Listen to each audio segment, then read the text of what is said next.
Welcome! Today we are going to get to know the grand staff and get familiar with the keyboard layout. I am your host, Lauren Spavelko. Let's get started. So first let's take a look at our piano. As you can see, the piano has a pattern of black and white keys, and the black keys follow groups of 2 and groups of 3 all the way up. Off my screen, but if you look at the very bottom of the piano, we have one black key that's all left out, all by its lonesome. It would be a group of 3, but they just decided that's where the piano ends. But otherwise, you can see it follows the pattern of 2 and 3. Next to every group of 2, to the left side, this is going to be our note C. And C is a really important note on the piano. A lot of things are built around C. So I'm going to mark this one. This is middle C. Because it is in the middle of the piano, and it is also in the middle of our grand staff, which we'll see in a minute. Our music alphabet, if we take a look, is just A, B, C, D, E, F, G. If this is C, our A is going to start here. A, B, C, D, E, F, G. And then it would start over. A, B, C, D, E, F, G, etc. So that's a little to start with the piano. Let's take a look at the staff. So I'm going to clear the page here. If we let's begin with the treble clef. Let me turn my pen on. There we go. So here we are. Here's our treble clef. Okay. With the treble clef, you can see our staff consists of 5 lines, and we count them from the bottom. 1, 2, 3, 4, 5. And for the treble clef, those are as follows. We have E, G, B, D, and F. So you might have heard the mnemonic device before. Every good boy does fine. And then the spaces in between are F-A-C-E, face. So let's correlate this to the piano. If I drew a note on the lines, so I have E, G, B, D, F, let's take a look at where that would be on the piano. So here's our middle C.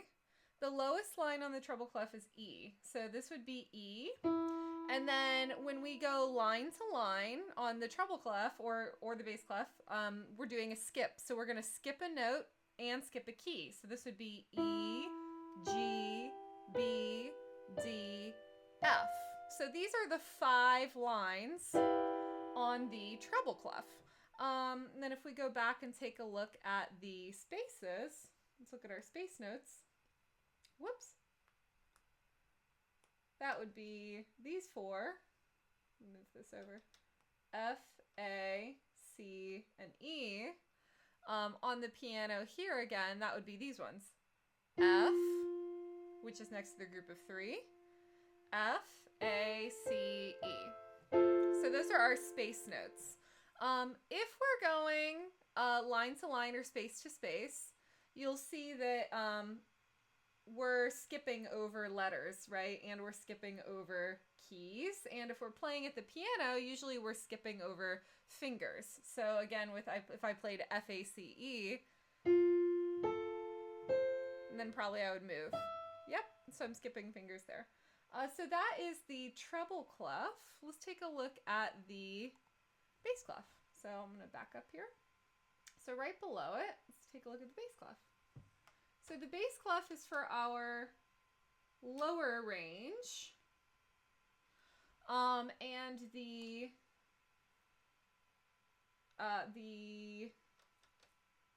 line notes here are G, B, D, F, A. Excuse me. And the space ones are A, C, E, G. Okay. If we take a look at our piano keyboard, going down, so I'm going to go from the top of the staff here, the A, going down. It would be A, F, D, B, G, which is a little off the screen. So those would be my line notes. And then if I did the space notes, let's take a look here. G would be our first one. So G, E, see those are skips. If we're doing notes that step, that go line to space, so if I wrote them like this, for example, let's say I wrote a little sequence that went like this, D, E, F, G, A, you'll notice I didn't skip any letters, and I wouldn't skip any fingers either if I was just playing that. So I would play D, F, E, G, A. Line, space, line, space, line. So it follows one right after the other. Now let's take a look. We're going to look at the grand staff. So the grand staff unites the treble clef and the bass clef. So here we are. This is our treble and bass together, and we need both the treble and the bass to represent the notes on the piano. So this is called, when we put them together, the grand staff. Okay.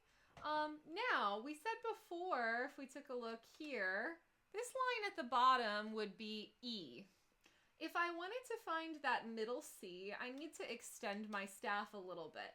So that would be, if I added one little line like this is called a ledger line, then now I have room for my C, because this would go down to E, D, and then this would be C. Okay? If I could do the same thing going up from the bass, so this would be A on the line, B on the space, and then I would need another line, and that would be C. So this note is called middle C. And you'll notice, like at the top here, I've kept the line spacing the same, so this looks like it's the same distance apart. And it's just because it's the next line down, and going up from the bass, it's the next line up. So if I look at my piano, this would be E, D, middle C. So that's for the treble. And then if I look at my piano going up, this would be A, B, middle C going up. So you can see that the middle C unites the top and the bottom. And so it is in the middle of our grand staff. So we're going to call this, again, middle C. We're also going to give these number designations. So the numbers are to tell us about what octave of the piano we're in. If you take a look at your instrument, way down here on the bottom, if you find the group of two, the lowest C on the piano, it's not the last key. The last key is A. A, B, C. This one right here. That is C1. So if you count up the piano following the C's, you have C1, C2, C3, C4, C5, C6, C7, and then C8, which is at the top of the piano. So this one in the middle is going to be C4. It's the fourth one. Now let's take a look. We're going to learn about the treble C and the bass C as well. So if this is middle C, if we follow our staffs kind of like a mirror, the third space up and the third space down, this one is going to be called treble C because it is in the treble staff. And this one is going to be called bass C because it's in the middle of the bass staff. So, and we're going to give these octave designations. This is C3 because it's the third C on the piano. And this is C5 because it is the fifth C on the piano. If we keep going, some other important C's that we'll learn. I'm going to add some ledger lines because I need to make this a little bit higher. This would be F on the line, A on the line, C on the line. So if I went up, you could see it would be C, D, E, F, G, A, B, C. So there you go. And this one is called high C. So this is a soprano's high C, and we call that C6. And then down here on the bottom, just like a mirror image, this is the high C is 2 ledger lines above. The low C is 2 ledger lines below. So here is low C. and this one would be C2. Okay. And you have two more beyond that. You have C1 and C7, and then again C8 at the top of the piano. So if we take a look at our piano, here is middle C, which again is in the middle of our grand staff. Treble C would be here, one octave higher. High C would be an octave above that. So middle, treble, high. Okay, so those are the ones for the treble clef. And then bass C is going to go down. So here's middle C, bass C, low C. Okay? And you can see those are like mirror images. So you have middle C in the middle, and we have 3 spaces going up. 1, 2, 3, there's treble C, 3 spaces going down, 1, 2, 3, there's bass C. And then 2 ledger lines going up, 1, 2, there is high C, 2 ledger lines going down, 1, 2, there's low C, okay? So everything operates around C on the grand staff and on the piano. The other thing that's important to remember with these octave designations is that the numbers actually change at C as well. So if I, for example, if I wanted to write all the notes from middle C up to D, or up to treble C. If I did like this, I'll scoot this over a little. Okay.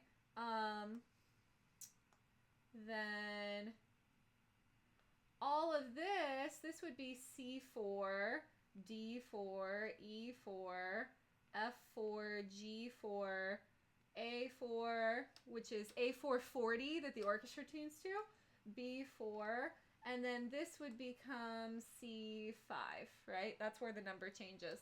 And if you go below C4, like if I did this note right here, that would be B3, because I went 1 octave into the lower octave. So on the piano, you would again change the numbers here. So I'm going to start here with my bass, which is C3. That would be C3, D3, E3, F3, G3, A3, B3, C4, D4, E4, F4, G4, A4, B4, C5, etc. So those octave designations are important. Sometimes when I'm talking in class with the piano, I will say, hey guys, can you find C4? Or hey guys, can you find middle C? So sometimes I'll use those numbers specifically, and sometimes I will say use the sort of nickname, the middle C, treble C, bass C. So just be acquainted with those terms. Okay, I'm going to give you 2 more landmark notes on your staff. Let's take a look here. So just to kind of split this up a little bit, I wonder if I can, oh good, I can like kind of tap it a little bit just to get rid of some of those. Boop. Not perfect, but close enough. So I'm going to give you one more important sort of mirror image note, and that will be sort of what's halfway between these. So C, if I take a look at my piano, 4ths and 5ths are really important intervals. An interval is just how far away 2 notes are. So C, if I count up 5, 1, 2, 3, 4, 5, here's G. So that note is a 5th away, and on my staff, that would be right here. Okay, so you can see how it's the second line. If I go a 5th down from C, C, B, A, G, F. So now I went a 5th up before, now I'm going down. That would go down into the bass clef. That would be F right here. So this is going to be F, and this is going to be G.